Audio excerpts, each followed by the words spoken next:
اس کے ضمن میں یہ بات سمجھ لیں، اگر آج ہم میں سے کسی کو اللہ تعالیٰ دین کی وجہ سے کوئی نعمت دے دے، مثال کے طور پر عالم دین ہے، قاری قرآن ہے، جماعت میں وقت لگایا ہوا تبلیغی ساتھی ہے، خانقاہ کے اندر سے وقت لگا کر آنے والا کوئی صوفی صاحب ہے، ہمیں لوگ بڑے احترام سے اور عزت کی نگاہ سے دیکھتے ہیں، کوئی ہماری جوتیاں سیدھی کرتا ہے، کوئی ہمارے ہاتھوں کو چومتا ہے، کوئی ہمارے لیے راستہ چھوڑ دیتا ہے، ہم پچھلی صف میں ہوں، اگلی صف کے ثواب کو قربان کر کے اکرام کر کے ہمیں آگے لے آتا ہے، ہمیں کھانے کھلاتے ہیں، چائے پلاتے ہیں، تعظیم کی جاتی ہے۔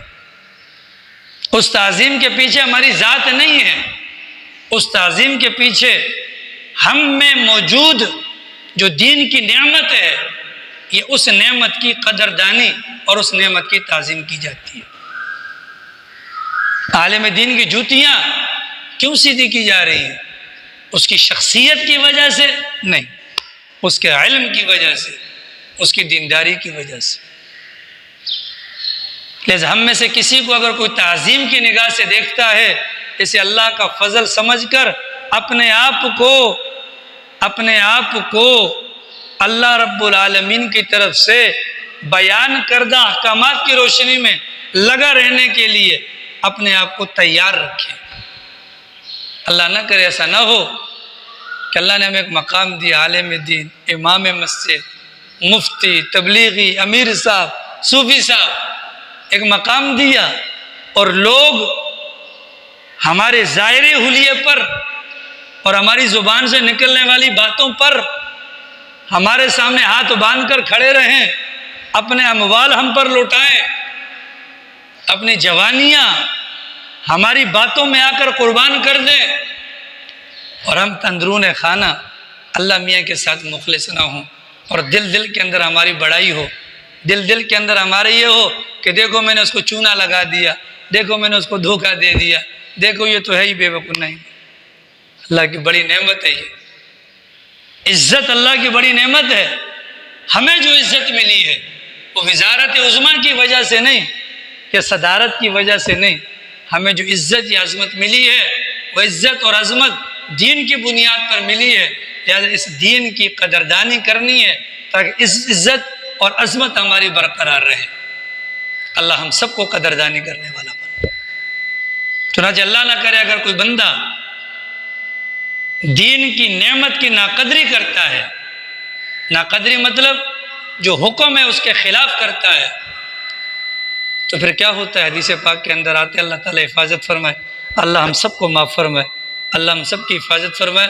یہ الفاظ سن کر ڈر لگتا ہے، کل قیامت والے دن سب سے پہلے ایک عالم دین کو بلایا جائے گا اور جہنم کو اسی کے ذریعے سے دکھایا جائے گا۔ وجہ کیا ہے کہ عالم ہے، اللہ نے عزت دی، اللہ نے علم دیا، لوگ تعظیم کرتے ہیں، لیکن تنہائی کے اندر، اپنی نجی زندگی کے اندر اس کے معاملات دین اسلام کے سراسر خلاف۔ لہذا اللہ سے بہت ڈرنا چاہیے، اس نعمت کی ناقدری نہ کی جائے۔ ملک پاکستان ہے ہمارے سامنے ہے، آپ جانتے ہیں کہ ملک پاکستان یہ جو بنیاد بنا اس ملک کی آزادی یا ملک کے قیام کا، اس کے پیچھے بھی دین تھا۔ نعرہ لگایا گیا کہ پاکستان کا مطلب کیا؟ لا الہ الا اللہ۔ گویا کہ دین کی بنیاد پر اللہ نے ہمیں مملکت خداداد پاکستان کی صورت میں ایک آزاد خطہ عطا فرمایا۔ ہمارے ملک کو مملکت خداداد کیوں کہتے ہیں؟ کہ یہ خدا کی دین ہے، یہ خدا کی دین ہے، اور خدا نے جو دین دی ہے وہ دین کی بنیاد پر دی ہے۔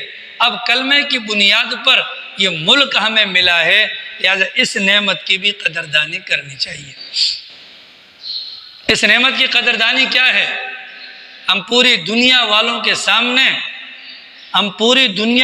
کے سامنے اپنے آپ کو مسلمان ظاہر کرتے ہیں، تو ہماری ذمہ داری بنتی ہے اندرون خانہ بھی ہمارے دل کے اندر اللہ کے احکامات پر عمل پیرا ہونے کا شوق ہو، اور اپنے من کے اندر جذبات ہوں کہ میں اللہ کے احکامات کو پورا کروں گا اور 6 فٹ کے جسم پر دین اسلام کے احکامات کو نافذ کروں گا۔ آج دیکھ لیں انڈیا کے اندر، آج دیکھ لیں رنگون کے اندر، برما کے اندر جو مسلمان ہیں ان کے پاس آزاد خطہ موجود نہیں۔ آج ان کے لیے اپنے اعمال کو بجانا، اپنے اعمال کو ادا کرنا، عبادات کا کرنا بہت مشکل ہے۔ آپ کو یاد نہیں ہے برما رنگون کے اندر کیسے کسائیوں کی طرح مسلمانوں کو کاٹا جا رہا تھا؟ آئے روز آپ نے نہیں دیکھا کہ پڑوسی ملک ہندوستان کے اندر مسلمانوں کے جمعے کے اجتماعات پر، عام نمازوں کے اوقات میں مسلمانوں کو کتنا ذلیل کیا جاتا ہے؟ اذانوں پر پابندی لگائی جاتی ہے، اسپیکروں پر پابندی، میناروں پر پابندی لگائی جاتی ہے۔ اس موقع پر جب ہندوستان میں مسلم اور غیر مسلم دونوں ایک ساتھ رہا کرتے تھے، ہمارے بڑوں نے نعرہ لگایا کہ پاکستان ایک ایسا خطہ بنے کہ جہاں پر مسلمان آزادی کے ساتھ اپنے احکامات شرع پر عمل کر سکیں، سکون کا سانس لے سکیں۔ اس موقع پر نعرہ لگا کہ پاکستان کا مطلب کیا؟ لا الہ الا اللہ۔ اس نعرے کی بنیاد پر اللہ نے کرم نوازی کا معاملہ کیا، ہزاروں کی تعداد میں لوگوں نے اپنی گردنیں کٹوائیں، ہزاروں کی تعداد میں گھر اجڑ گئے، عورتیں بیوائیں ہوئیں، بچوں کے سروں سے ان کے باپوں کا سایہ اڑا۔ تب ان ہزاروں لوگوں کی قربانیوں پر اللہ نے مملکت خداداد پاکستان ہمیں دی۔ لیکن اس کی بنیاد کے اندر جہاں پر ہمارے بڑوں کا خون ہے وہاں پر ہمارا نعرہ بھی ہے، کیونکہ مسلمان کلمے کے لیے کٹ سکتا ہے وگرنہ نہیں کٹے گا۔ اتنے مسلمانوں نے قربانی دی، کیوں دی؟ اس کلمے کی بنیاد پر۔ تو جیسے کعبے والوں کو عزت ملی تھی کس بنیاد پر؟ کعبے کی وجہ سے۔ عالم دین کو عزت ملی کیوں؟ علم دین کی وجہ سے۔ مجھے اور آپ کو یا پاکستان کو جو عزت ملی ہے کیوں؟ کلمے کی بنیاد پر۔ لہذا ذمہ داری ہماری یہ بنتی ہے، اگر ہم واقعتاً پاکستان کا مطلب کیا لا الہ الا اللہ پر راضی ہیں تو ہمیں اپنے روز مرہ کے معاملات میں سوچ بچار کرنی پڑے گی اور اپنے قبلے کو درست کرنا پڑے گا، تب کہیں جا کر نعمت کی قدردانی ہوگی، وگرنہ ابھی تک کے جو معاملات ہیں اس کے اندر ناقدری ظاہر ہو رہی ہے۔ چنانچہ یہ ملک بنایا گیا تھا مسلمان نماز پڑھیں گے، اور اب آپ دیکھ لیں اس وقت مسلمانوں کی کیا کنڈیشن ہے، اس وقت مسلمانوں کی کیا کنڈیشن ہے، میرے اور آپ کے سامنے موجود ہے کہ نماز فجر کے اندر، نماز ظہر کے اندر، عصر، مغرب، عشاء، ہماری عوام میں سے 100 میں سے 2% لوگ بھی مسجد کے اندر نہیں آتے۔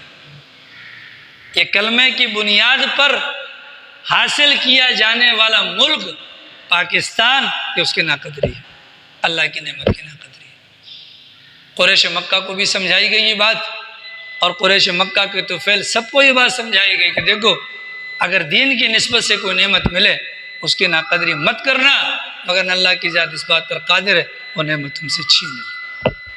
اللہ نے چھین کر دکھایا نا، قریش والوں نے ناقدری کی، حالانکہ ان کو اللہ نے اتنا بڑا مقام دیا، اپنا گھر بھی ان کو دیا، اپنا پیغمبر بھی انہی کے درمیان پیدا کیا۔ اللہ کے گھر کی ناقدری کی بتوں کے ذریعے سے، اور پیغمبر کی ناقدری کی ان کی نافرمانی کے ذریعے سے۔